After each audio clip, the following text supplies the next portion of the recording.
ক্ষমা করবো না। আমি তহিদ ভাইকে না কোনোদিন ক্ষমা করবো, আমি মঞ্জু ভাইকে কোনোদিন ক্ষমা করবো না। এসে আমার কাছে আসলো, এসে আমার হাত, আমার শোল্ডারে হাত দিয়ে আমার মাথার কাছে মুখ নিয়ে বলতেছে, তোর পিরিয়ডের আজকে কয়দিন চলতেছে? তো না আমি আপনার বললাম পিরিয়ডের যে ডেট আমার টাইমিং সেটা আমার জানতে পিরিয়ড চাচ্ছে।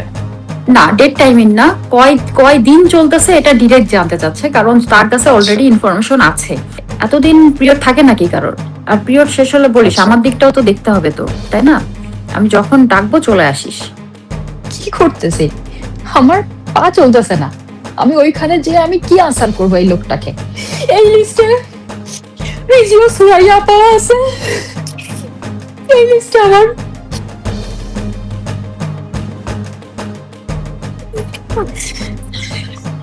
এই লিস্টে আমার ফায়াজ ভাই আছে।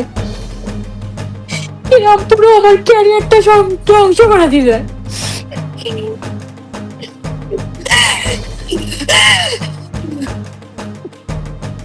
আমি কোনোদিন এদেরকে ক্ষমা করবো না, আর আমি বিসিবির কাছে ওদের বিচার চাই না। আমি আমার আল্লাহর কাছে এদের বিচার দিয়েছি। আল্লাহকে বলছি আমার চোখের সামনে এদের বিচার দেখাবেন, আর না হলে আমি হাসরের ময়দানে আমি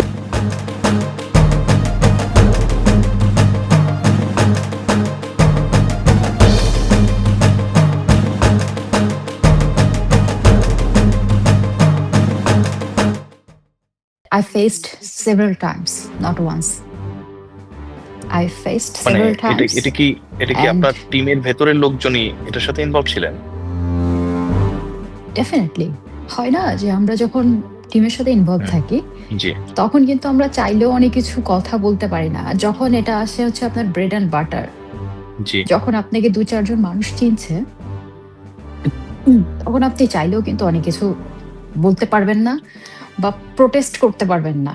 জি আমি অনেকবারই ফেস করেছি। আমি ফেস করেছি রিসেন্টলি, যেগুলি আসলে আমাকে বড় বেশি ডিস্টার্বড করেছে, সেটা হচ্ছে আপনি যদি 2021 আপনি যদি থেকে। আমাকে আপনি যদি আমাকে অনুমতি দেন, আমি কি জিজ্ঞেস করতে পারি যে আসলে কারা এই ঘটনাগুলো ঘটিয়েছিল আপনার সাথে, বা আপনি হয়তো আপনারটুকু বলতে দেখুন পারবেন? যা দেখুন জি, আমি একটু যদি কি বলা এখন সম্ভব? আলটিমেটলি ক্রিকেট আমার ফ্যামিলি, আমি অবশ্যই জি বলবো। আমি এজন্য কথা বলবো যেন আমি হয়তো ওখান থেকে সেভ হয়ে বেঁচে এসেছি, আমার জি মতো আপু আরো 10টা মেয়ে বেঁচে ফিরতে চাইবে, হয়তো 10টা মেয়ে চিন্তা করবে দরকার নেই, আমি যেমন আছে চলুক। জি সবাই কিন্তু কম বেশি ভালো মন্দ নিয়েই তো পৃথিবী। তো জি ওই 10টা মেয়ের জন্য যেন সুন্দর একটা পরিবেশ থাকে, আর তারা যেন সেফলি একটা সেফ এনভায়রনমেন্টে তারা যেন ক্রিকেট খেলতে পারে অ্যাটলিস্ট। হু অ্যাকচুয়ালি দ্যাট শুরুটা হয় কালপ্রিট? 2021 সাল জি থেকে। তার ওকে আগে আমি ফেস করেছি, ওটা আমি পরে আপনাকে শেয়ার করব। আচ্ছা আচ্ছা 2021 একুশেরটা যদি সালে একটু বলতেন। 2021 সালে বাবু ভাইকে দিয়ে, সরফরাজ বাবু কোঅর্ডিনেটর, বাবু ভাইকে দিয়ে তহিদ ভাই আমাকে অ্যাপ্রোচ করে। এটা আমি যিনি বিভিন্ন ইনচার্জ জায়গায় বলেছি ইনচার্জ যে ইনচার্জ ছিলেন কেন ওনারা আমার আপনাদের। সাথে মিসবিহেভ করে আমি জানি না, কেন করছে আমি বুঝতে পারছি না। আমি অনেক ট্রাই করেছি যে এই জিনিসটাকে চাপা দিয়ে আমি যেন ভালোভাবে ক্রিকেটটা খেলতে পারি, কিন্তু যখন আমি টেকনিক্যালিটি নাই করেছি, তখনই পরের দিন থেকে মঞ্জু ভাই আমার সাথে খারাপ ব্যবহার করা শুরু করছে। অপমান অপদস্থ, আর আমি তো আসলে অভ্যস্ত ছিলাম না এরকম অপমানে। 2-10 জন আমাকে চিনে সম্মান করে, ওখান থেকে আসলে শুরু হয়। তহিদ ভাই আমাকে সরাসরি কখনো নিজের থেকে অ্যাপ্রোচ করেনি, বাবু ভাইকে দিয়ে অ্যাপ্রোচ করে। এবং আমি যখন আমার 1.5 বছর পরে আমি যখন সিও স্যারকে আমার চিঠিটা দেই, অবজারভেশন লেটার, আমি ওখানে কখনো লিখি নাই বা বলি নাই কমপ্লেন লেটার, আমি লিখেছি, আমি বলেছি অবজারভেশন লেটার। আমি সিও স্যারকে ওইখানে সম্পূর্ণ সবকিছু A to Z আমি উল্লেখ করেছি। বাবু ভাইয়ের সাথে আমার কি কি কথা হয়েছে, কি কি ঘটনা ঘটেছে, আমাকে বাবু ভাই বলল সুন্দর করে, তহিদ স্যারের বিষয়টা একটু দেখে না পা।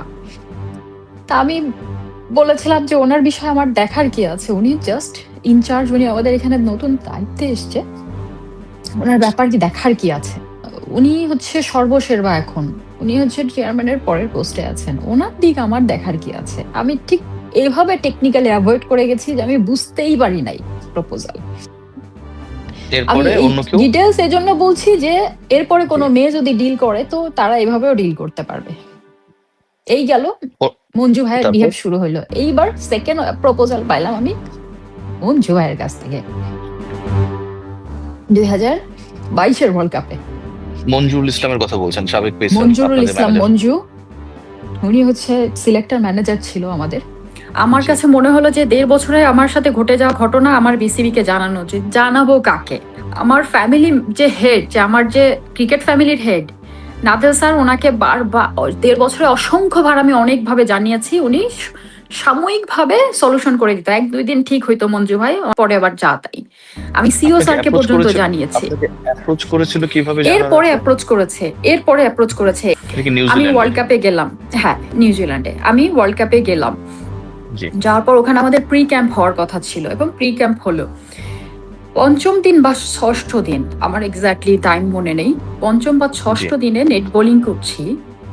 উনি আমার কাঁধে এসে, আর ওনার অভ্যাস হলো যে কোনো মেয়ের কাঁধে উনি এভাবে করে ধরবে, এবং ধরে তো ওনার হাত পড়ে যায় এখানে, আর এইভাবে করে উনি ধরে একটা করে চাপ দেয়।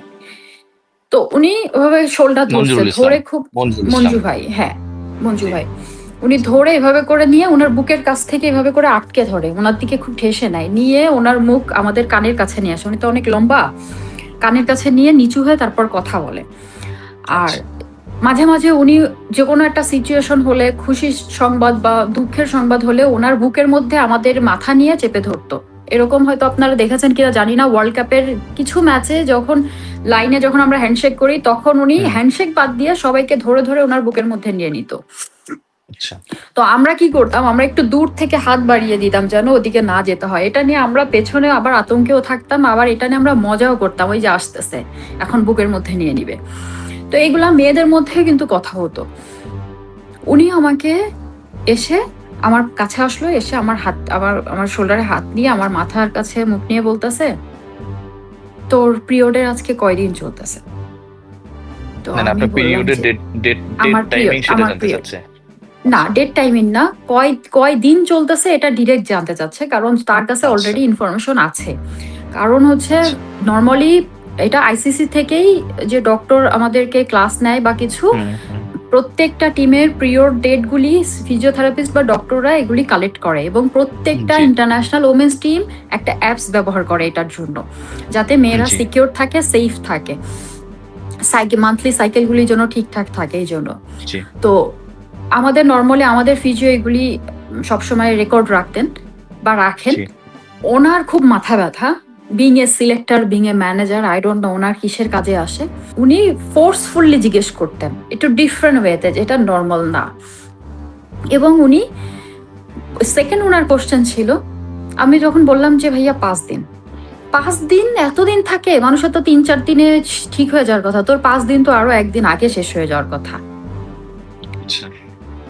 তো আমি তখন একটু ওনার দিকে এভাবে তাকিয়ে পড়ছি, আর উনি আমার এদিকে কথা বলছিল, ওনার বডি এদিকে, ওনার মুখ এদিকে, তাহলে চিন্তা করেন উনি আমাকে পুরাটা কাভার করে আমার এদিকে কথা বলছেন। আমি এভাবে তাকিয়ে আছি, তাকায় আমি ওনার দিকে মুখের দিকে তাকায় বললাম, সরি ভাইয়া, বুঝতে পারি নাই। তো বলছে, তোর তো শেষ হয়ে যাওয়ার কথা, এতদিন পিরিয়ড থাকে নাকি কারণ? আর পিরিয়ড শেষ হলে বলিস আচ্ছা। আমার দিকটাও তো দেখতে হবে তোর, তাই না? তখন আমি ওনার দিকে তাকিয়েছি, তাকানোর পরে উনি বলতেছে যে জি। কি? আমি বলছি, সরি ভাইয়া, বুঝতে পারি নাই। তো উনি বলছে যে তোর 5 দিনে তো শেষ হয়ে যাওয়ার কথা, আমার দিকটাও তো দেখতে হবে, এতদিন পিরিয়ড থাকলে হবে, আমার দিকটাও তো দেখতে হবে। তো আমি বললাম, ভাইয়া সরি, আমি বুঝতে পারি নাই আপনার কথা, অত বোঝাবুঝির কিছু নাই, পিরিয়ড শেষ হইলে আমাকে বলিস, আমার দিকটাও তো তোর দেখতে হবে, এটা বুঝতে হবে তোর বিষয়টা, আমি যখন ডাকবো চলে আসিস। আপু, যখন যখন আপনাকে বললো যে তুই আমার কাছে চলে আসিস যখন পিরিয়ড শেষ হবে 1-2 দিনের মধ্যে, তারপরে আপনি কি করলেন আমি এখান থেকে যদি একটু আমি বলতেন? ওখানে আমি পুরো ঠান্ডাট হয়ে গিয়েছিলাম, আমি কি আনসার করব জানি না, কারণ আমি জি। এই 1.5 বছর উনি আমার সাথে খুব মিসবিহেভ করছে চরম লেভেলের। জি। আমার জি। কাছে মনে হয় তো ওনার একটা মুখের ভালো শব্দ শুনলে মনে হয় আমি একটা ভালো বল করতে পারবো, কারণ আমার বোলিং জি। হইতো না।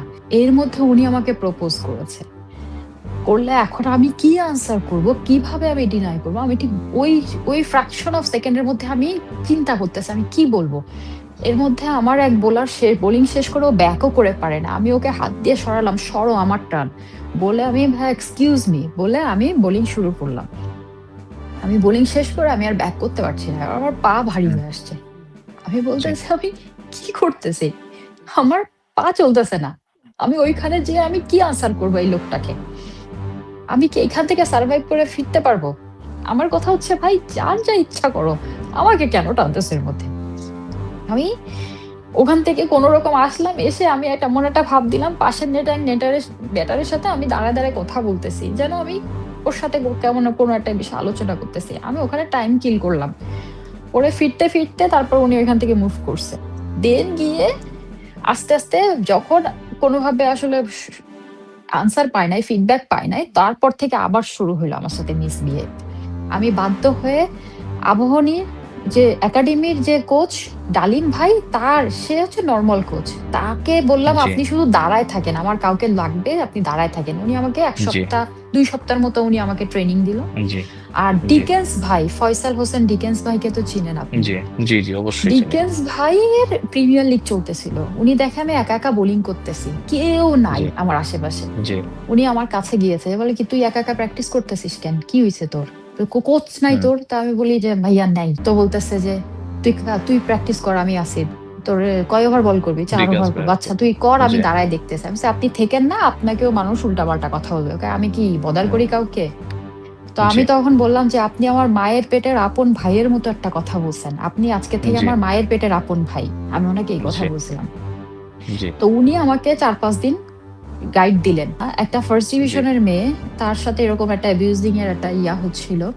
তো সে আমাকে সরাসরি ফোন করে বলে, আপু আমি আপনার হেল্প চাই, আপনি ছাড়া আমি কাউকে পাই নাই, সিনিয়রদের মধ্যে হোক বাট কারোর কাছে আচ্ছা, সাহস পাই নাই, আপনি আমার এটা একটা কি প্রথম বিভাগ ক্রিকেটে? হেল্প করেন। প্রথম বিভাগ ক্রিকেটে? প্রথম বিভাগ ক্রিকেটের।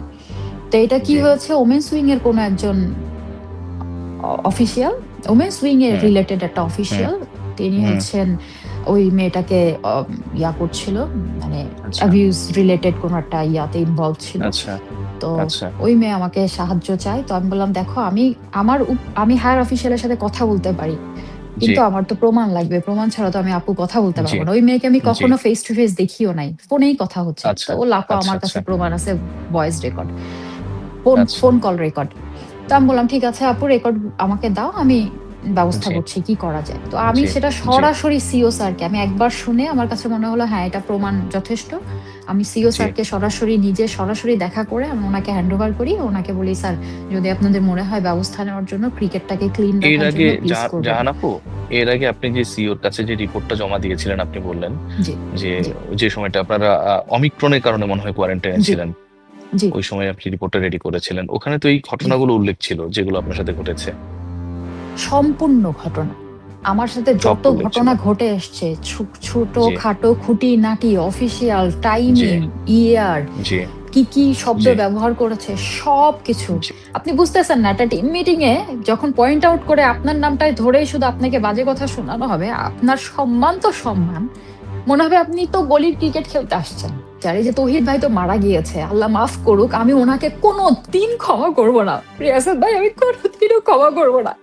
আমি তৌহিদ ভাইকে না কোনোদিন ক্ষমা করব, আমি মঞ্জু ভাইকে কোনোদিন ক্ষমা করব না, আমি ইমন স্যারকে কোনোদিন ক্ষমা করব না, আমি জ্যোতি, পিঙ্কি, নাহিদা, ঋতুমণি এই ব্যক্তিগুলোকে কোনোদিনও ক্ষমা করব না। আমার এই লিস্টে রিজিও সুরাইয়া পাওয়া আছে, এই লিস্টে আমার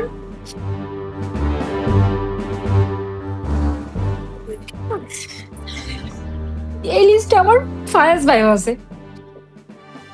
এরা পুরো আমার ক্যারিয়ারটা সব ধ্বংস করে দিয়েছে।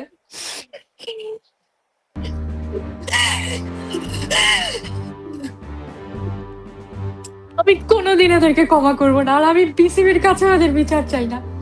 আমি আমার আল্লাহর কাছে এদের বিচার দিয়েছি, আল্লাহকে বলছি আমার চোখের সামনে এদের বিচার দেখাবেন, আর না হলে আমি হাসরের ময়দানে আমি এই বিচার নিব।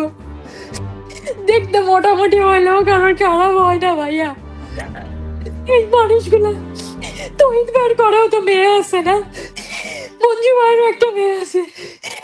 আল্লাহ, আমি আমি আমার বিচার চাওয়ার সময় এটাও বলেছি, আল্লাহ তাদের মেয়েদের উপর যেন এটার প্রভাব না পড়ে, তারাও মেয়ে মানুষ। কিন্তু আমি এটা মেনে নিতে পারি না ভাইয়া। আমি যদি এটুকু বলবো, আজকে আমি থেমে থাকবো না। আমি সবসময় বলেছি ইফ টিচিং এর জন্য আমি সবসময় প্রতিরোধ করেছি, প্রতিবাদ করেছি। আজকে আমার সাথে এত বড় বড় ঘটনা ঘটে গিয়েছে। আমি আমার মতো একটা মানুষ, আমি 16 বছর ন্যাশনাল টিমকে আমি সার্ভ করছি। আমি 2-2.5 বছর আমি ন্যাশনাল টিমের ক্যাপ্টেন্সি করছি, একটা ওয়ার্ল্ড কাপের ক্যাপ্টেন্সি করছি। আমি 130টা ম্যাচ খেলছি, আমি ইন্টারন্যাশনাল ম্যাচ। আমার মতো মানুষ 16টা বছর ন্যাশনাল টিমে সার্ভ করছে, 18 বছর টানা ক্রিকেট খেলছে, সে কেন মেন্টাল স্ট্রেসের জন্য আজকে ন্যাশনাল টিম থেকে ছুটি নিবে? আমার কোনো দরকার ছিল? আমি তো টিমে বসে বসেই টাকা পাচ্ছিলাম। আমার কোনো দরকার ছিল যে আমি ক্রিকেট তো আমার রুজি রুটি ছিল একমাত্র। আমি ক্রিকেট খেলে যেটা আর্ন করতাম, সাথে আমার যে এন্ডোজমেন্ট, যে প্রোগ্রাম, এই সব মিলিয়ে আমার যে আর্ন আসতো, আমি সেই আর্ন দিয়ে চলেছি। আমার মতো মানুষ কেন ন্যাশনাল টিম থেকে ছুটি নিবে? বারবার বিসিবি কে ইমেল করবে আমাকে স্যালারি দিয়েন না, আমি নিজের থেকে স্যালারি উইথড্র করতেছি। আমার বিবেকে বাধে, আমি ন্যাশনাল টিমে খেলতেছি না, আমি কেন স্যালারি নিব? আমার জায়গায় যদি অন্য কোনো মেয়ে টিমে ঢুকে, সে ওই জায়গাটায় স্কোপটা পাবে, আমি কেন একজনের রাস্তা আটকাবো?